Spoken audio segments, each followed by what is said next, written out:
Vanmiddag sprak ik met Assange vanuit de ambassade en ik vroeg hem eerst wat zijn nieuwe onthullingen over Hillary Clinton precies behelzen.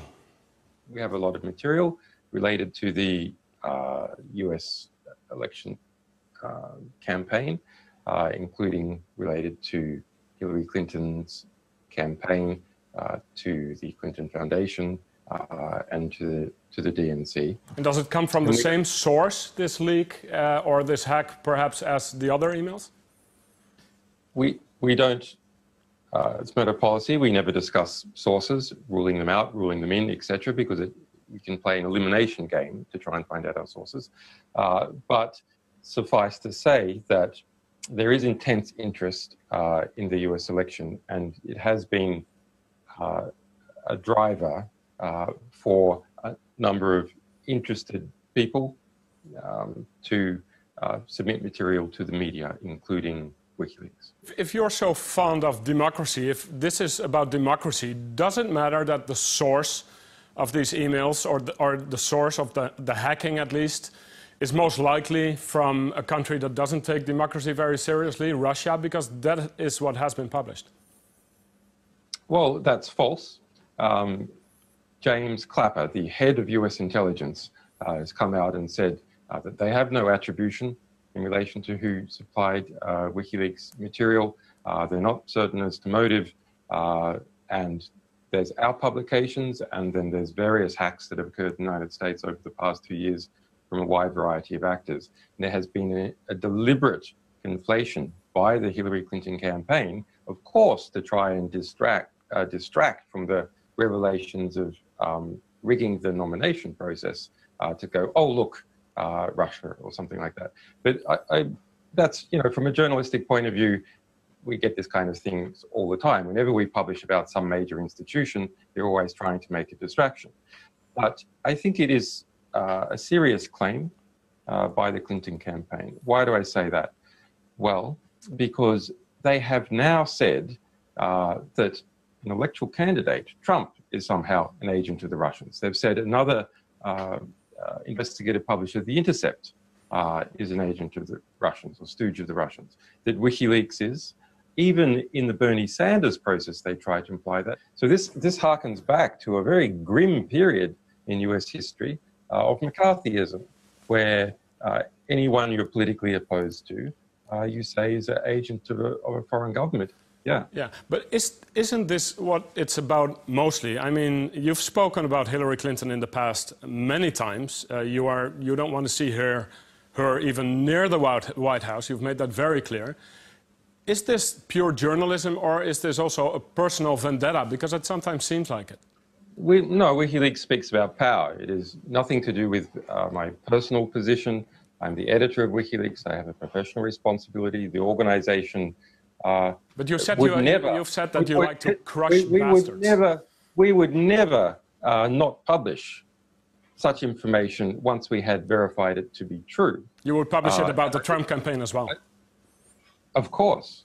We would love to publish such information. Perhaps we will. You have to watch that space.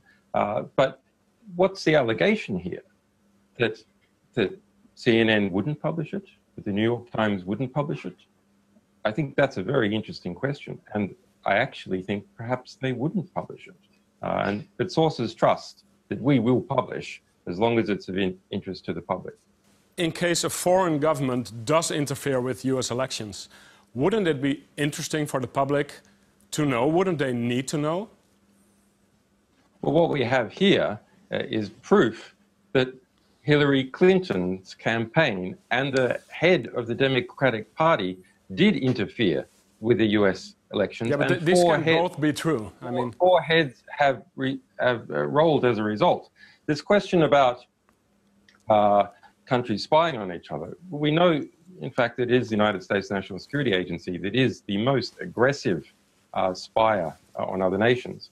And we have obtained evidence, which we will publish in due course, about US intelligence agencies interfering in European elections.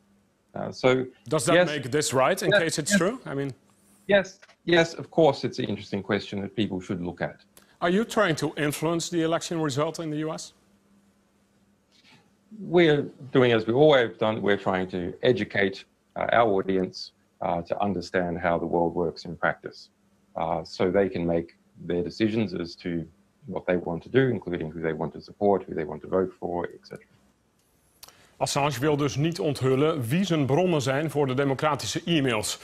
Maar aan het eind van het gesprek doet hij op zijn minst een opmerkelijke suggestie. En die heeft met Russische hackers weinig te maken. Het gaat om een moord op straat in Washington op 8 juli op Seth Rich. Dat is een medewerker van de Democratische Partij. In Amerika haalde de vooralsnog onopgeloste moord nauwelijks de voorpagina's. Maar Assange brengt hem ter sprake als het gaat over klokkenluiders. Whistleblowers go to significant efforts to get us material and often very significant risks. As a 27-year-old works for the DNC who was shot in the back, murdered just 2 weeks ago for unknown reasons as he was walking down the street in Washington. So that was just a robbery, I believe, wasn't it? No, there's no finding. So what are you suggesting? What are you suggesting? I'm suggesting that our sources take risks, and they become concerned to see things occurring like that. But was he one of your sources then? I mean, we don't comment on who our sources are. But why make the suggestion about a young guy being shot in the streets of Washington? Because we have to understand how high the stakes are in the United States, and that our sources are, our sources face serious risks. That's why they come to us, so we can protect their anonymity. But it's quite something to suggest a murder. That's basically what you're doing. Well, that others have suggested that. We are investigating to understand what happened in that situation with Seth Rich. I think it is a concerning situation. There's not a conclusion yet. We wouldn't be willing to state a conclusion, but we are concerned about it. And more importantly, a variety of WikiLeaks sources are concerned when that kind of thing happens. Ja, en vanavond heeft WikiLeaks een beloning uitgeloofd van $20.000 voor informatie die leidt tot de veroordeling van de moordenaar van deze Seth Rich.